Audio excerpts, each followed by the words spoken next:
Welcome to Wrestling with Heart, a podcast looking at pro wrestlers giving back to their community. Join me, Stanley Carr, as I interview wrestling's hottest names who use their platforms as entertainers to raise awareness and do community service. Hello and welcome to another edition of Wrestling with Heart. This is the show where we talk with professional wrestlers and professional wrestling personalities about their lives in and outside of the ring, as well as doing acts of charity work, community service, volunteering, and spreading positivity. We're all about the positivity here on the show. Before I introduce my guest, I just want to say that we have now surpassed 100 episodes of the podcast, and I want to say thank you to everyone that has subscribed, that has listened, to have watched all the episodes. We would not be here if it wasn't for you guys, so I encourage you all to please continue to watch and support, like the videos, and check out what we've got going on, because we've got a lot of people, a lot of guests that are going to be coming on the show in the weeks and months to come. But let me introduce today's guest. She has worked for TNA Wrestling.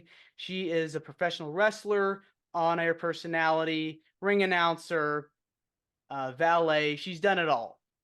Very pleased to welcome the one, the only SoCal Val. Val, welcome to Wrestling with Heart.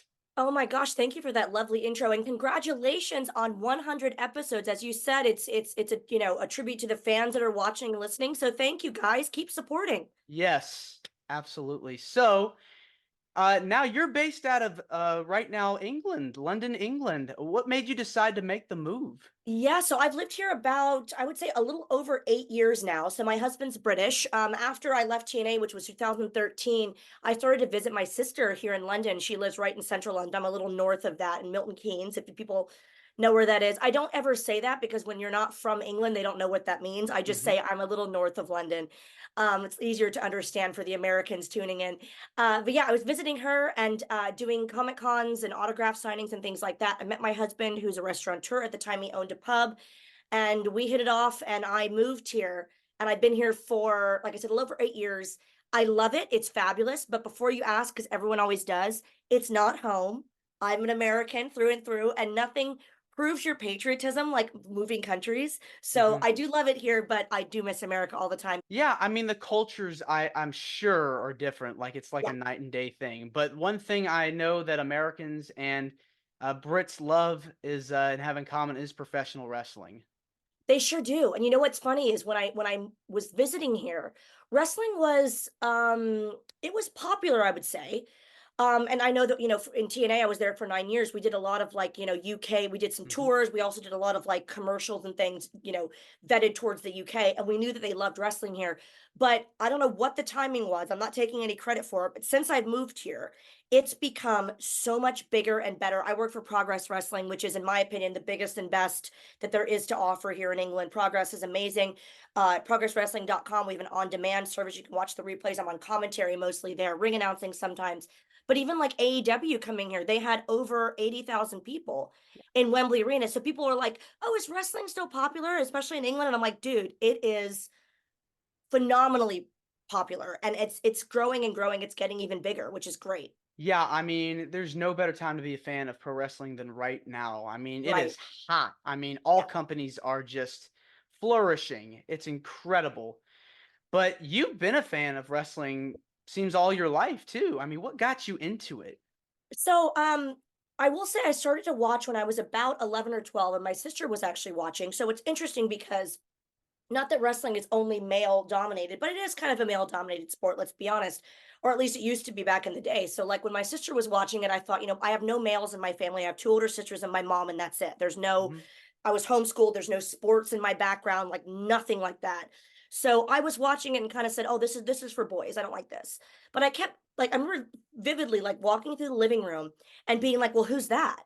And I saw Stephanie McMahon, and I was like, "Well, she's sassy and cool, and she wears cute outfits." And I saw the cat, and the cat was, blonde and bouncing down the ramp. I remember distinctly this image of her in this hot pink two-piece and being like, "Oh, well, she's girly. I like that." So I loved it for that. Then I got invested in the storylines really. The story was for me the selling point. Triple H, Kurt Angle, and Stephanie's love triangle was like the be all end all for me. I then eventually end up loving like the Hardys with Tori and Stacy and Lita and Trish. That whole, the soap opera aspect is what kind of drew me into it. I love the athleticism, but truthfully, again, I'm not an athletic or sports person. So I liked the pomp and circumstance, the fireworks, the outfits, the hair, the glam. So that's kind of what drew me in initially.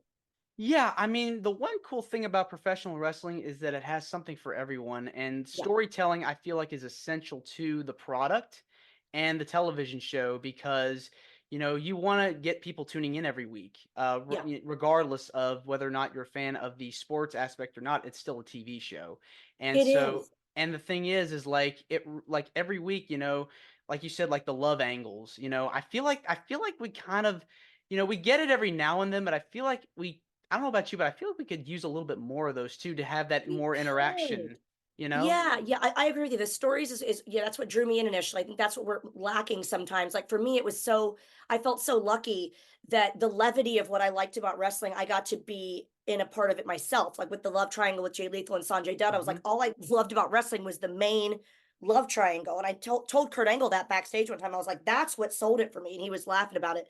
And the fact that I got to be in a love triangle was just an absolute full circle moment because that's what I love about wrestling, the fun, the comedy. Like I was just talking to someone the other day about the dates that we went on, like Jay Lethal and I in Universal Studios. And those were the most fun we ever had because we were like in a hot tub at one point at a restaurant. We were filming all over Universal Studios, which is very, very lucky for us. And people would die to go to Universal Studios and we were just there working all the time. And it was just that not taking ourselves too seriously. I think one thing about wrestling nowadays, it can take itself way too seriously, and that's not what I was tuning in for. Even women's wrestling, I loved like the evening gown matches and like the cat fights and like you were saying earlier about stories, like it's not that they're fighting, it's why are they fighting? Why are they mad at each other? And with the girls, whether it being, the invasion storyline with Tori and Stacy and Lita and Trish, which is my favorite of all time, it was okay, she's flirting with my boyfriend backstage. And it was very much a catty, sassy, using their feminine wiles.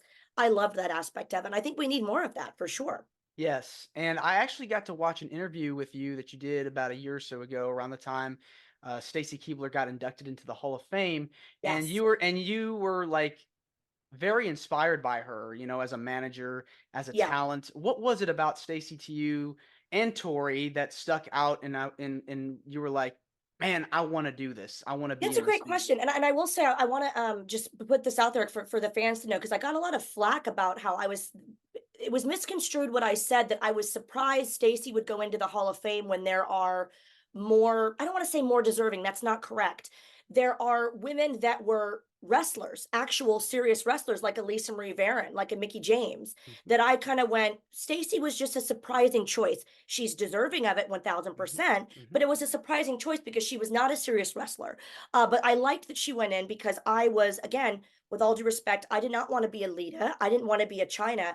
I wanted to be a Stacy and a Tori. I wanted to be those girls that were, and that's why I think it's so fun to talk to women about it because they're like, oh, it used to be so terrible back in the day. And I was like, terrible.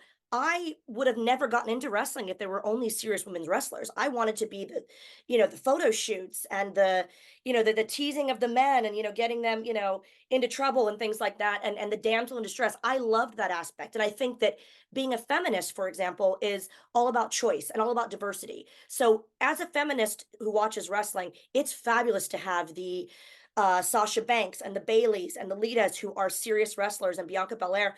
And it's also just as important in the show. They're contributing just as much of the girls who were the Tories and the Stacys and the Lanas who were talkers. So I just preferred to go in that route of that more, I don't want to say more feminine, that's not the right word. I would say the less physical portion of wrestling rather. So, I wanted to be Stephanie, I wanted to be Dawn Marie, I wanted to be those girls.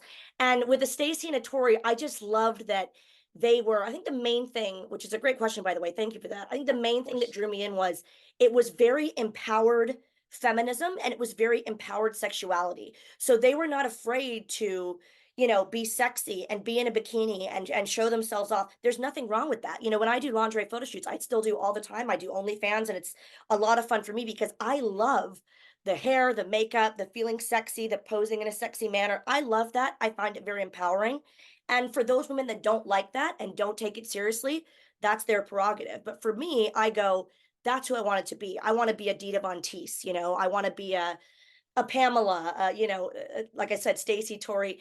That aspect for me was really important because I felt like it made me feel very womanly and it made me feel very in control. And I liked that. Yeah, I mean, I absolutely agree that there's a place to have both, the serious Right. competitors and the models.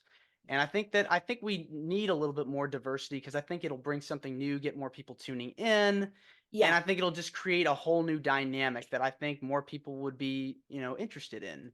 Totally agree. And I think it's also very important for females, especially, to not tear each other down and to appreciate and respect that side of the women's wrestling that I particularly liked. Like you'll hear people all the time, like, can you believe, like I see it all the time on Tori Wilson's timeline, who is like my dream girl. I love her.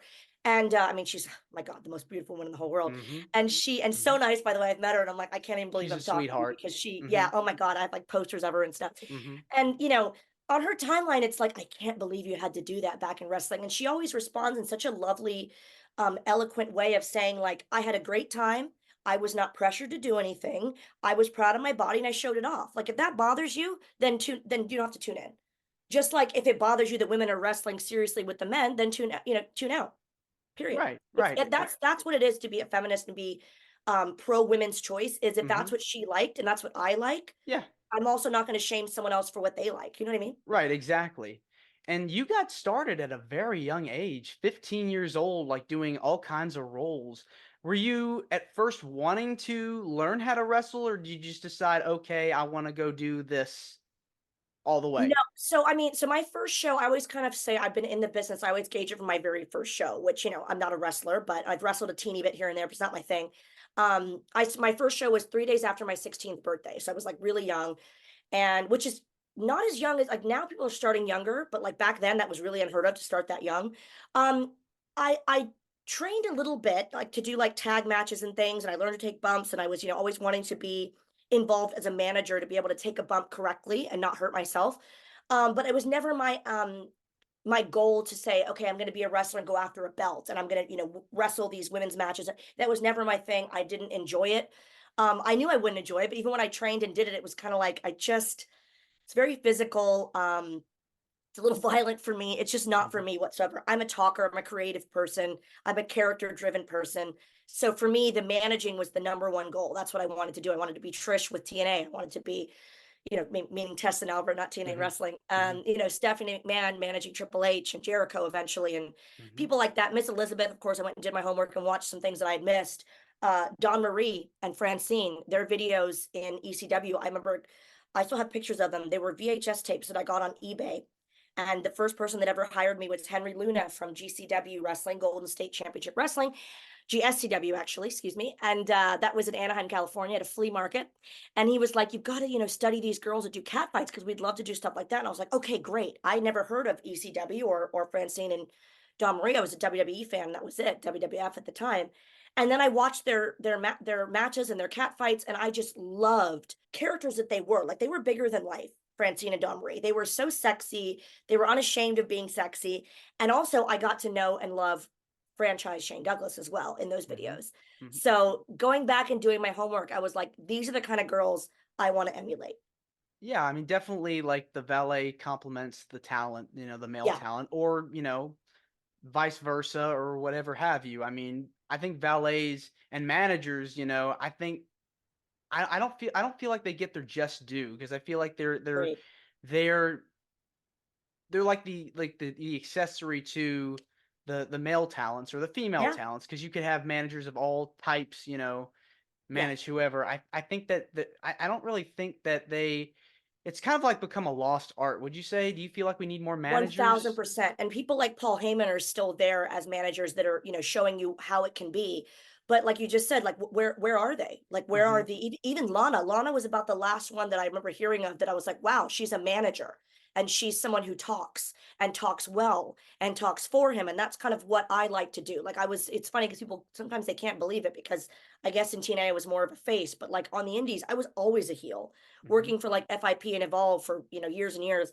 I remember one time they gave me the opportunity to have like 6 promos in one night. I just kept talking and trash talking, and it was so um character building for me to be able to talk like that. But I think it is a lost art. I wish we'd see more of it other than Paul Heyman. I mean, where is everybody? There's no one that's really Robert Stone, Robbie E Hmm. is a buddy of mine. He's doing a great job in that respect to kind of hold it up for managers. But otherwise, I mean, there are not many at all anymore, which is really upsetting. No, I mean, I think of somebody like an MVP who's Yeah. been, who's been in that role in the last couple of years. I think he's done an incredible job.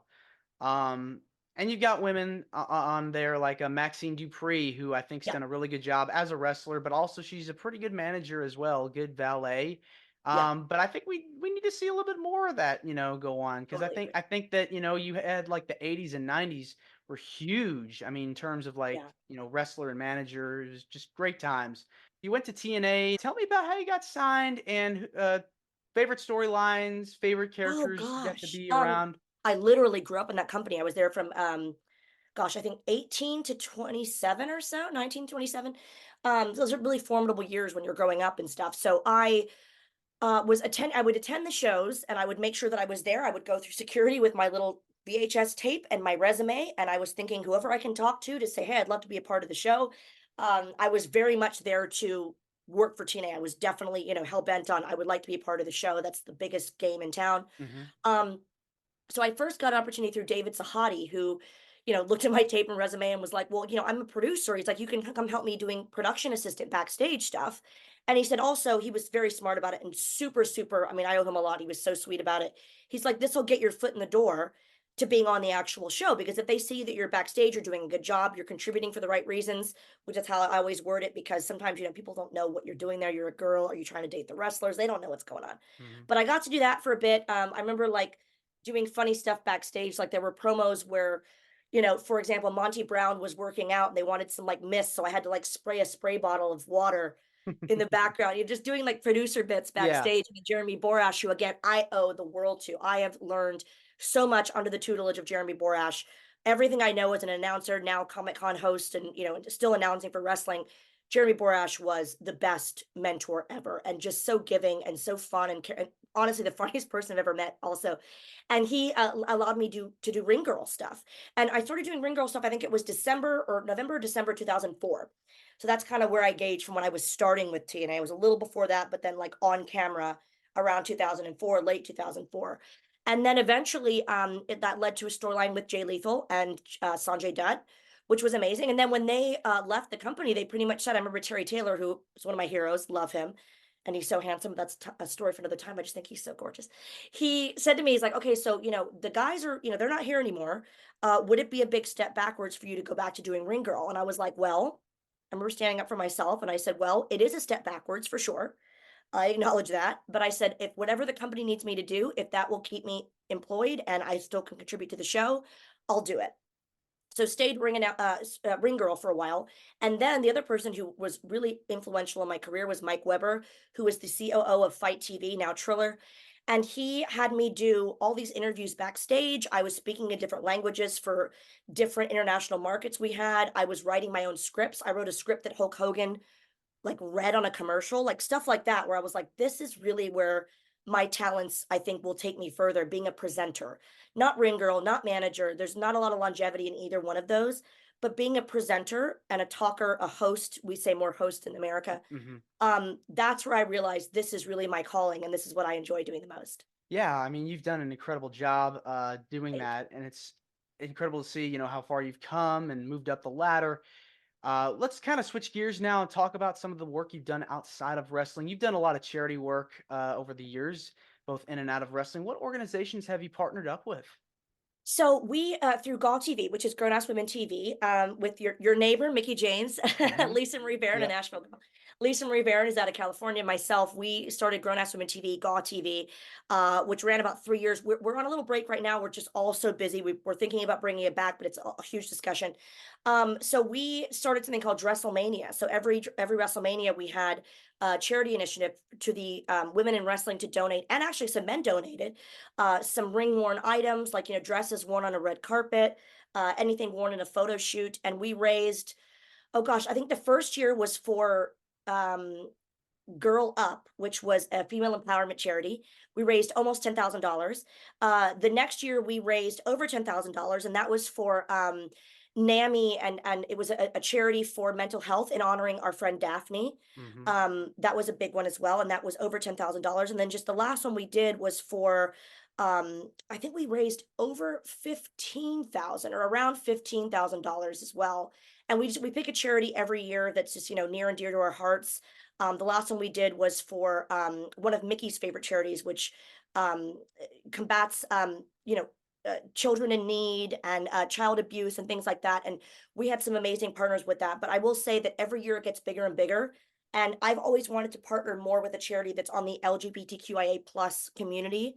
And I work closely with Rye Levy, who is the producer and director of Out in the Ring. So if you have not seen it, please give it a try. Rye Levy is his name, Out in the Ring documentary.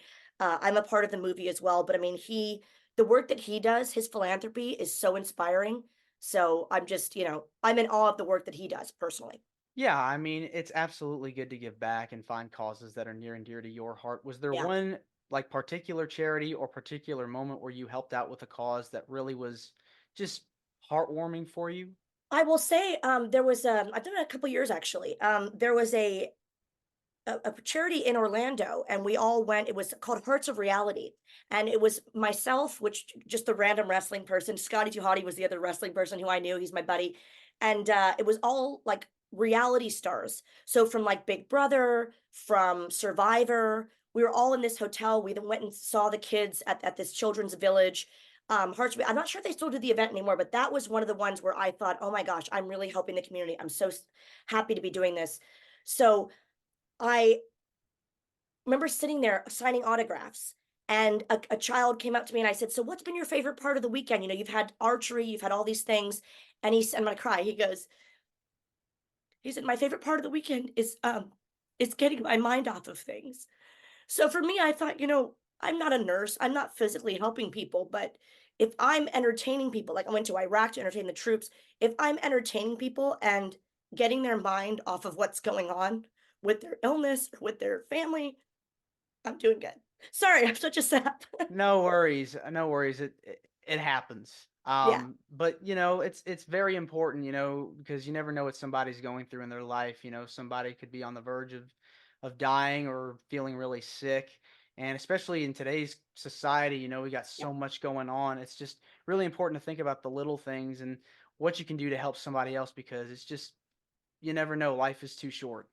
yeah, it is. And that's it puts it in perspective, I think, too, especially as you get older and, parents are getting ill or family members pass away and things like that. But as I said, I often have kind of a come to Jesus moment where I go, I'm not really helping people. Like I meet people that go, oh, I'm a paramedic. And like, what do you do? And I'm like, oh, I talk about wrestling, which sounds hysterical. But like I said, in my own way, if I can get someone's mind off of something and if I can be entertaining to them, like when I do Comic Cons, that's what actors talk about a lot too, that people will say, like, your show got me through some really dark times, or, you were entertaining to me in our own weird way. We are helping. It's just not in the actual physical way, but it gives me comfort to know that, I mean, with charity work that I've done or events that I've done, I at least maybe distracted someone for a bit and made them feel happy.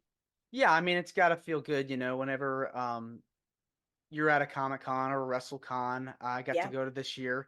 But it's got to feel good whenever a fan walks up to you and just is like, "Hey, I enjoyed watching you. Thank you right. for everything that you're doing." Because wrestling, it's not easy. I mean, it takes work. Even as a manager, as a valet, Yeah, it's hard work sure. out there. Yeah. And the travel and things like that. People forget, like, we like to talk to people on GAW TV about like what the unglamorous side of wrestling, like, the travel delays and we've all done shows where they haven't paid us, or it's a horrible venue, or it's just, it's not the most glamorous thing in the world. It sounds glamorous and a lot of it is, but like a lot of it's not. And I think when people acknowledge that, it's really nice. Like, for example, WrestleCon, people will come up to me and say things like, I've been watching since, 2003, Shine Wrestling and different things. And I'm like, wow, or, Ring Divas and things I was doing, which was, early stuff. And it's just so nice that I've kind of been a part of their lives and didn't realize it. So, you meet the nicest people, which I have to ask you, how was your WrestleCon experience? I had a really good time. Yay. I was there, promoting the podcast and just seeing like everybody come. The cool thing about WrestleMania and WrestleMania week is that you get people from all across the world, not just Yeah. here in the United States, but Right. like from England, like from Germany, from Japan. Yeah. Oh man, all over the world they come just to watch wrestling. I mean, Yeah, for sure. it's amazing to see the turn. I mean, thousands and thousands of people. I mean, we're at WrestleCon, and I got to, network with a lot of people and getting to meet fans, just like I'm sure you did as well. Yeah. Um, I mean, it feels really good, to be able to brighten someone's day, make their day, and just put a smile on someone's face. But I had a great time, meeting people, and hopefully, at the next WrestleCon that I attend, we can meet each other in person. I would love that. You know what? What I love about WrestleCon and the entire WrestleMania weekend is, as you said, people come from all over the world. We had people from Australia, which, by the way, I was there with Wrestle Tours, which, if you haven't heard about them, WrestleTours.com, they take care of everything as far as the travel packages. They just have now put WrestleMania 41 on the list. Hmm. By the way, Las Vegas, Viva Las Vegas. Are we so excited or what? That's crazy. I'm so excited. It's That's it's so it's such a cool. great experience. But when you meet people from all over the world, it sounds a bit sappy, but everyone comes together for that one reason, because we're all there because we love wrestling. And we're there to see WrestleMania. We're there to meet our favorite stars. Myself, I mean, I mark out, as it's called, to meet like Steve Blackman, and to see, like, even that she's like my friend now, but Trish Stratus is across the way. I'm like, what is life right now? So we all get to kind of tap into that inner fangirl or fanboy. And with Wrestle Tours, you get to have all those experiences in one lovely package. But I'm so excited for Vegas. It's going to be an amazing time. And again, if you have not already picked up your packages for WrestleMania 41, do it now. They're going fast. Nothing Yes. is better than Las Vegas. Oh my gosh. Nothing is The better than parties. Vegas. Yeah. Mhm. Mhm. I'll see you at the pool with a Mai Tai. What do you say? Yes, I'm there. Yay. All right. So, why do you feel passionate about helping out in your community and helping out with different causes? Oh gosh, well, I think everyone, this is what's interesting about us doing Dresselmania, for example, our charity initiative that we do every year. Um, we sort of always bounce around ideas on what is important to you. So I said we did like Girl Up, which is female empowerment. We did the mental health charity NAMI. And then we also did Child Help, which was the last year. And Mhm. everyone has different causes that are near and dear to their hearts. For me, at ASPCA, rescue animals. I've always had rescue dogs growing up. I'm a dog person. I've Yeah. gotten more into cats, funnily enough, because we have neighbor cats that visit us, but I didn't think I'd be a cat person. I guess I am now. But stray animals, rescue animals is big to my heart. And of course, to me, the LGBTQIA plus community is Mhm. massively important to me. I hosted, best thing I've ever done, I think ever, as far as a host, is to host Milton Keynes Pride. And I cannot even tell you how much fun I had. I literally had facial pain because I was watching the queens just like this, just smiling and just going, what, this is my dream job, to host Mhm. Pride and to support drag queens and an inclusive community, and people that know that love is love, and a non-judgmental environment. Not one fight broke out, like not one argument. People were just in a great mood. It's just an inclusive, lovely, warm hug of an experience, which is Milton Keynes Pride and any of the prides that you go to. So Mhm. I think it depends on what's close to you in terms of, what's on your heart, what speaks to you. Some people are more political, some people are into more. I have a wonderful girlfriend, Rachel, that lives here in Milton Keynes, and she works with refugees. Everyone has different causes and we want to help everything. But to narrow it down, I would say that rescue animals, and especially the LGBTQIA plus community, is something that, to me, I actively try to support. Yes, I mean, we all need to be there for each other, especially now and in times that are tough. I mean, we all Yeah, could use one another to really, bond and unite and try to right. make the world a better place. It's so Val, true. Val, this has been wonderful getting the chance to speak with you. It means a lot to me and to my listeners and Yeah. viewers. I want to say thank you for coming on. Where can people find you on social media? Well, first of all, thank you for being an amazing host. I'm usually on the other side doing what you do, so it's actually fun for me to be interviewed, and you've done an amazing job. So thank Th- you for that. You're welcome. So I am very active on Instagram, official SoCal Val, on, I want to say Twitter, but I'll say X, SoCal Valerie, and everything there. You've got my link tree, my link in bio. I have onlyfans.com/SoCal Val. I love doing sexy photo shoots. Nothing adult in my for my particular preference, but sexy shoots like you've seen in TNA and things like that. And I love to, talk with my fans. On my DMs are always open. I've made a lot of great friends on OnlyFans. But yeah, also Progress Wrestling. I do all of their shows. I am full-time with Progress. You can see them on progresswrestling.com. They stream all over the world. I still work actively with Fight TV, with GAW TV. So send me a message and tell me how you liked the interview. Awesome. Will do. Thank you again, and you're more than welcome to come back. Yes, please. Thank you so much. All right. Take care.